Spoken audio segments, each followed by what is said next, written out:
Hey guys, today I'm working on a 2013 Volkswagen Passat, and today I've got to change out the heater core. So basically what I've already done is drain the coolant, and I just went down underneath and pulled the lower radiator hose off the radiator and let it drain. I can show you the pan down there. And then next thing is I'm gonna remove the this top engine cover off. Basically, this clamp was up here, and I just pulled it off so that this hose comes off like that, right?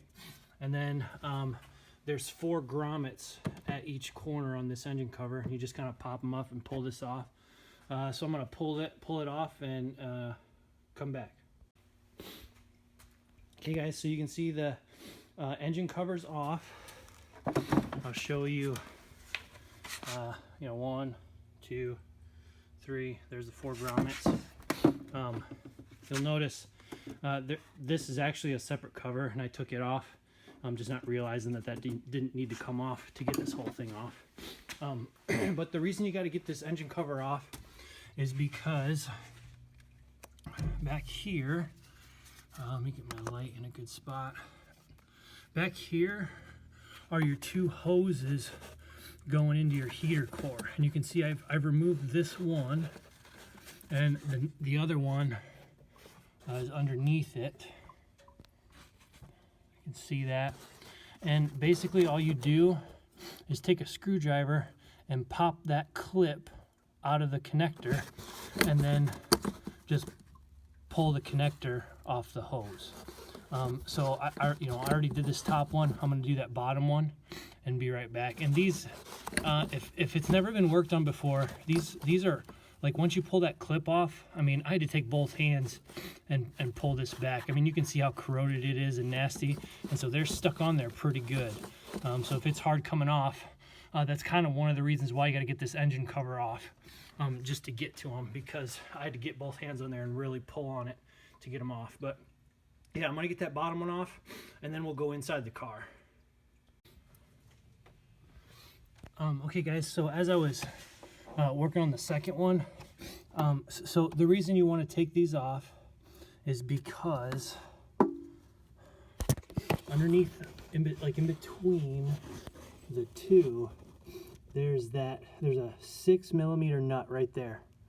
And basically you just want to be able to get access to that nut so that you have some play room on this bracket, so that inside the car you've got some room to push back the steel lines and disconnect the heater core. And I was able, I just removed this top one, and I was able to get to that nut, and I think that'll give me the wiggle room that I need. So that being said,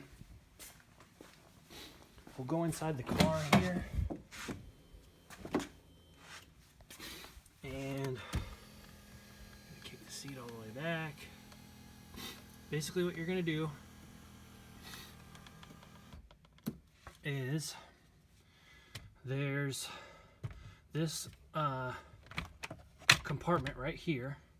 You're going to remove that. Basically all you do, let me get my light. There's tabs, so you just push in those tabs, one right there and one on the other side, and that'll allow you to hinge the this cupboard all the way down, and remove it. And then from underneath here, you're going to remove this kick panel.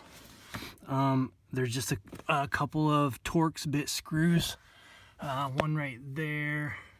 There's another one over here. Can't see it. I'll have to remove that cupboard, remove that cabinet. But then once that kick panel's out of the way, then you just remove this side kick panel, and there's one screw right there, and then the whole thing kind of shifts backward and pulls down, and it'll come out. So I'll go ahead and do that, and I'll be right back. So I've got that little drawer out the way, and you can see 1, 2, and then the third one's over there. They're just T20 Torx. Undo those, And then you'll also have to unclip. This is the OBD2 connector port. Let me get my screwdriver. You can, and the bottom of it, I don't know if you guys can see that or not, but on the bottom, once you get this panel down, on the bottom of this connector, there's 1, 2 clips, and there's one on top. If you just kind of push those clips, that OBD2 connector will slide out of this kick panel. So I'll get this kick panel down and be right back.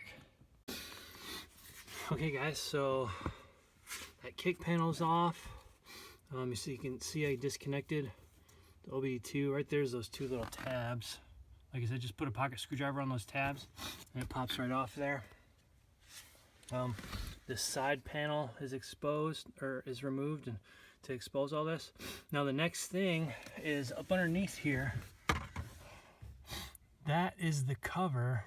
You can see the tubes going into it, but this right here is the cover for the heater core. And I just gotta say, I'm not really fond of VW, but whatever. However, they did do, this is probably one of the easiest heater cores I've ever, gotten to and needed to remove. But yeah, so there's one, you see there's 1, 2, and then there's, I don't know if I can get my, there's a 3rd one right up there, and there's a 4th one. Oh man, I don't know if I can get my camera back there. I can't quite get, but there's 4, I think these are 6mm bolts to remove this cover. So I'll be right back. All right, so there's the cover. Like I said, it's 1, 2, 3, 4 bolts, so 6mm bolts, and that completely exposes the heater core. There it is. So the next thing is just unscrewing and removing those 2 clamps, and then disconnect the 2 hoses and slide the heater core right out. I want to say too, on at least on this model that doesn't have dual climate control, you'll see, I don't know if I can get a good picture of it. Oh man, yeah, well there's the arm, and just over, maybe, yeah, well, just over, anyway. I don't know if you guys can see it or not very well, but right over there, if you follow that white yellow looking arm, the blend door actuator is right over there as well. So that's not too difficult to get to either. You probably need to remove a few more things to get to it if you ever need to replace it. But yeah, I'm like really impressed with Volkswagen. Probably the first time I've ever been impressed with them. But yeah, like as far as removing heater core, or if you ever need to remove the blend door actuator, man, like this is probably the easiest I've ever done. So anyway, yeah, undo those 2 clamps. It's like an Allen head screw. I'm not really sure what size yet. I haven't tried it, but undo those 2 clamps, remove the hoses, and then pop, and then just slide out the heater core. All right, guys. So I'm gonna work on that, and I'll be right back. Okay guys, so you can see I got the heater core out. I'll say this, like this is definitely the hardest part of the whole job. Like getting to the heater core hasn't been too bad, but getting it out is definitely the hardest part of the whole job. So one of the things I needed to do, underneath the dash here is, if you can see, I got my hand on it right here, is this vent tube, and I did need to remove it. If you can see, there's a screw right there where I'm moving that tab, and then over here we're moving that tab. So you just remove those 2 screws, and this comes down, and I just needed to remove that to get the clearance I needed. But you can see there's the slot for the heater core. There's the 2 tubes. If I get a shot in there, I don't know if you can see it, but they're pretty, it's corroded in there. And so you can see why these heater cores get blocked off. So I tried to, stick a rag down there and clean it up as best I could. What I want to say is earlier in the video, I told you, oh, I'm grabbing my light, hang on.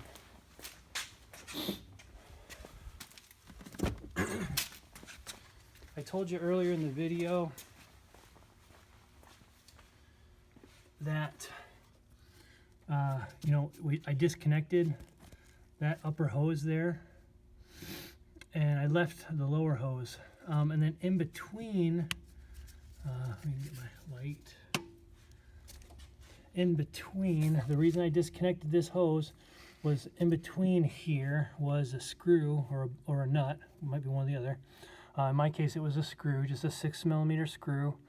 And I had to pull it all the way out. Earlier I said earlier I said just loosen it. I had to pull it all the way out to get the clearance I needed, because basically what you're doing is you're having to move this whole assembly back in towards the engine compartment in order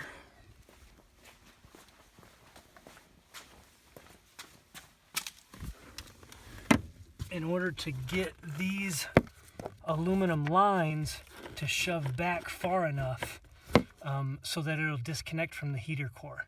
And it's a pain in the butt. It is not fun. But be patient with it. Take your time. Find a friend to call and vent if you need to. Whatever you got to do. It's a pain in the butt, but just keep working it slowly. I took the clamps off. The clamps are out there, but I took the clamps off.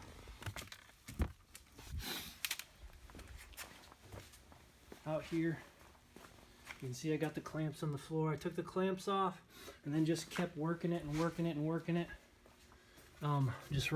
Really, the majority of the work was right here, and I just kept working it back and working it back until finally they came loose, little bit by little bit. And it took some time, a little frustration, but they do come off. So the next thing then is to get this new heater core in. You'll see I got new clamps and new O-rings for sure. Make sure you get new O-rings.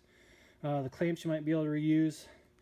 This just came in a kit, but when I got the O-rings, but for sure get new O-rings, and then we'll slide the new heater core back in. So yeah, I'm gonna install this new one, and I'll be right back. Okay, so I've got the new heater cores in. See the new clamps are on, pipes together. Literally, guys, it's just the reverse of taking it out. Again, I did need to, you just kind of take your time. It was hard coming out, so putting the new one back in and making sure those connections are secure. It takes time, and just keep wiggling them until they slowly come together. So be patient and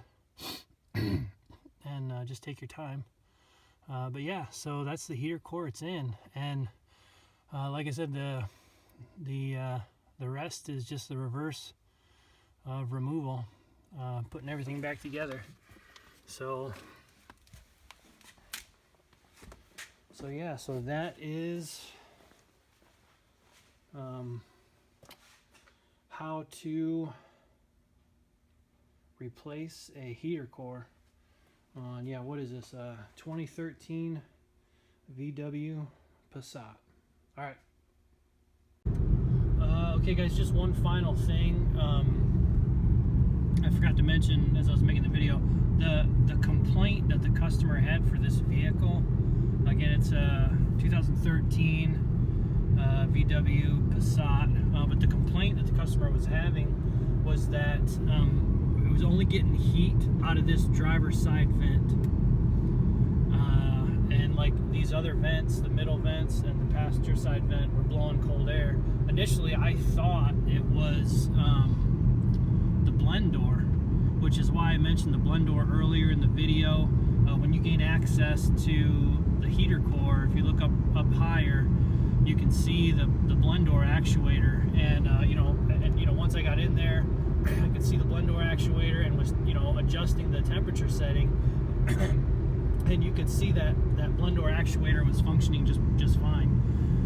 So yeah, so it was definitely the heater core. I've got I'm up to operating temperature, and I've got good heat coming out of every vent, even the back. So yeah, so 2013 VW Passat, and if you're having getting heat only out of one vent, that's probably your problem. If you look on the internet too, you'll see this is a common problem with these Passats. So yeah. Anyway, that's how you change a heater core. 2013 Passat. All right, guys.